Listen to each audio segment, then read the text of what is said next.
Hello, my beautiful people, and welcome to the first episode of Sisters of Hope podcast. Okay, I've been talking about doing this for so long. I know, but I wanted to make sure that I was really diligent with the Lord and that the message He wanted me to send out, that was the right message. So I filmed so many videos in between this, and I'm just like, they're great, but is this what you want me to say? And so I'm very obedient when it comes to the Lord, so I had to make sure this was right. And so now that we've got it right, I'd like to introduce myself.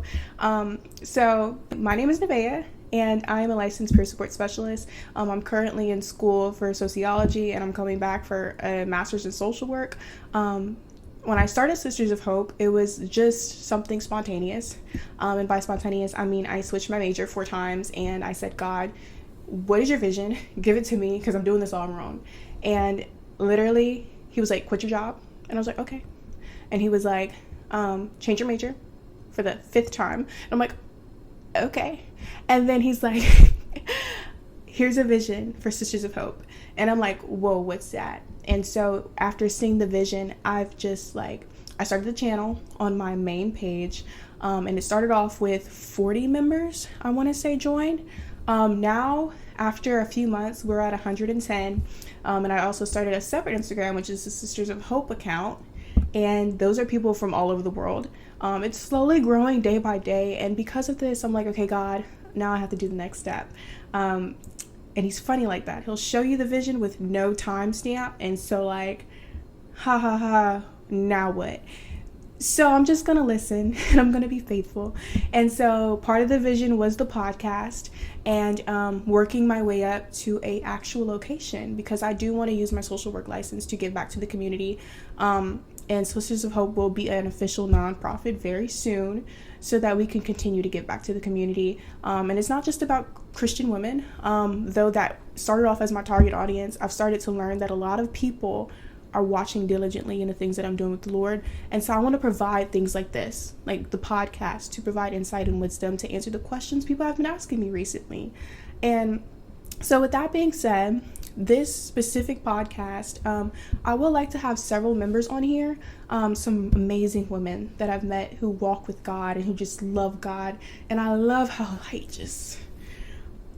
you just know they're Proverbs 31 women by the way they walk. And so they're crucial to the part of my transformation. So part of this podcast will be, after this episode, I will have some special guests here, just to talk about the things that we do in the community, but also the things that we do for each other.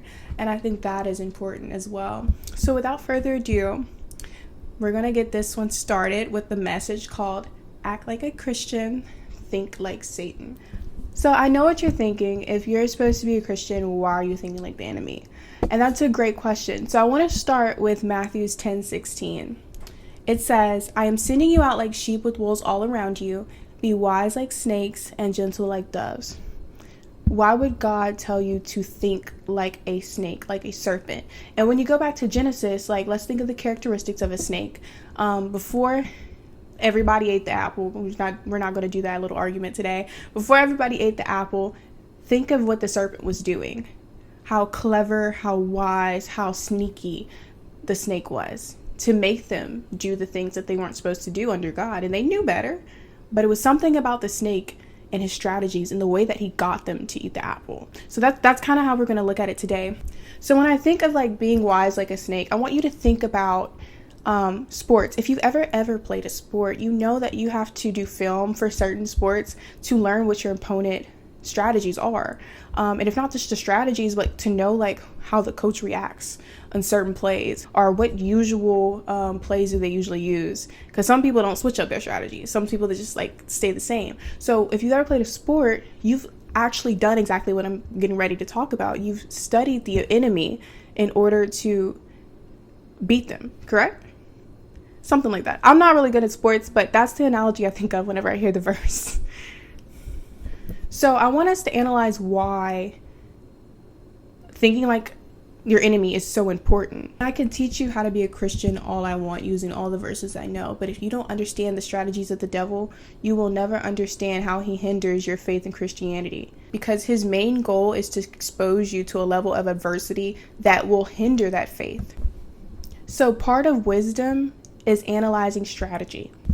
Okay, I'm going to start off with the famous verse, John 10:10. The devil comes to steal, kill, and destroy. We're going to stop there. So I feel like a lot of us hear that verse, and especially for me, like I heard it all of my entire life, but I didn't know exactly what that meant. And a lot of people can put it in actual terms of stealing and killing and destroying. But when we look at people like Samson in the Bible, let's think of the ways that the devil tries to kill with his strategy. So Samson, my boy Samson, was really, really strong, and he had the strength of, the Bible says like he ripped open a lion's jaw, and like there was an instance with a goat, and he was like, you know what, I'm too strong, I'm not going to tell anybody that I'm this strong. But then people start to notice, okay, you can't just pull off the jaw of a lion and just expect to just go on with life. It doesn't work like that. And so the Philistines, they are really interested in his strength, and the Bible says that God only gave him 3 boundaries, 3 parameters: no unclean things, no alcohol, no cutting your hair. And the thing about God is he's funny like that. Like, he's not going to tell you nothing else. He wants to give you the free will to do whatever you desire with the information he gives you, right? He wants you to be obedient, but he allows you the free will. He's a gentleman. And so Samson, wanting to be cuffed, wanting to be loved, sees this little fine young woman who just got it all going on, and she has everything he's ever wanted, and his heart has been broken from the previous lady. And he's just all like, you know what? She looked like what I want right now. And let's be real, that's how a lot of people think. That's how a lot of us think. I've thought like that before. It's always about outward appearance. Like, she has everything that I want. He has everything that I want. And one of the strategies of the devil is when he cannot get into your house or your home, he will send people that can. Because his overall goal is to steal, kill, and destroy. And the way that he did this is Samson was so enticed by her beauty that it said that he allowed her to nag him to death. Like, he was just tired of it. And he was like, you know what? You want to know why I'm so strong? I'll tell you. I've never had my hair cut. And she's like, okay. And so it says Delilah lulled him to sleep. Like, while he's laying his head in her lap, his life is about to be destroyed. And they cut off his hair. And he wakes up and he's trying to be strong and almighty, and he's like, oh crap, I used to be Hulk and now I'm like Ant-Man right now. What's happening? And then not only did he lose his physical power, his physical strength, but then it says they gouged his eyes out. And so when I think about steal, kill, and destroy, God will allow people to come into your life, but the devil will use certain people that look like everything you've been wanting, everything you've been asking him for. And because you're just so little gullible, and you don't have any discernment right now because you're so heartbroken and you haven't healed and you haven't done the work, he will allow people to come into your home, learn everything they can about you, and destroy you, literally. Like, and I for the people who are like, well, that's never happened. How did the last breakup end?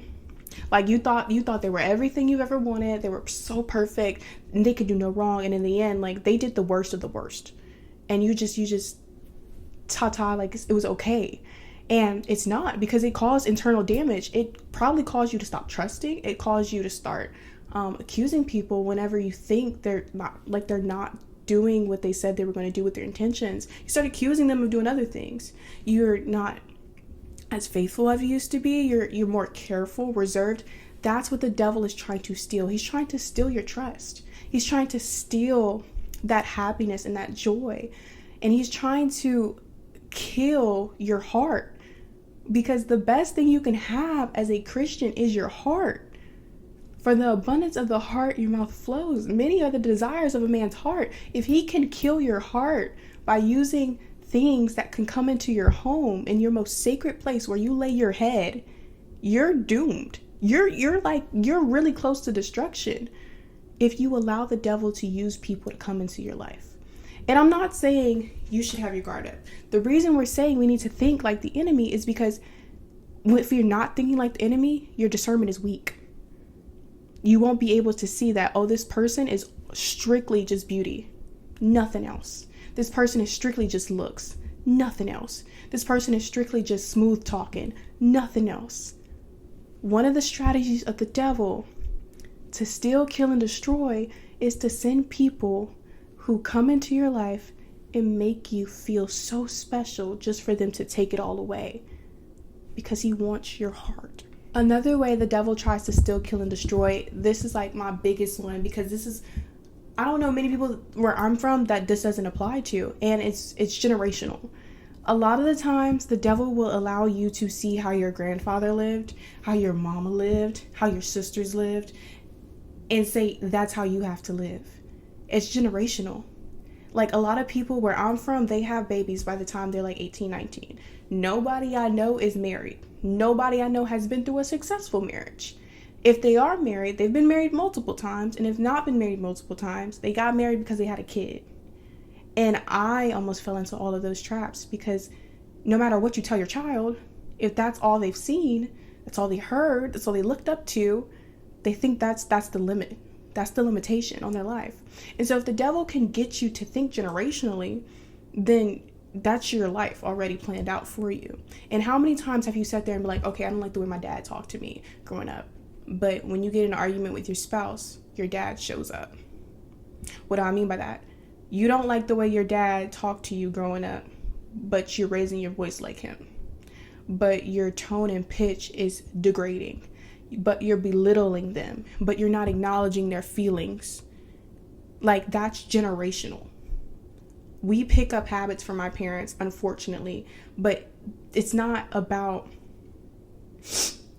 the problem isn't picking up the habit. The problem is not dealing with it and recognizing it. And that's what the devil tries to do. He tries to make you think that because everybody in your family has been through it, you can do it. And that's not right. That's not true. You are your own individual. And if you follow God, he has a plan for you. And most of the time, if it's an Abraham and Lot situation, no matter what your family says, sometimes you have to say, you know what? I need to step away. I need to get my stuff together so that when I do come back into their lives, I can help them. I can show them what Christianity is. I can show them what love is. I can show them what gentle and grace looks like. Don't fall into the trap of the devil.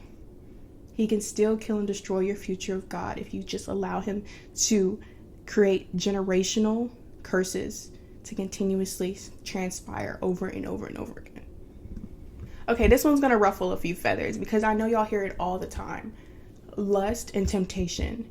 That is the devil's, like, that's his fruit. Like, if he can get you to not see someone for the temple that God created them to be, he has control.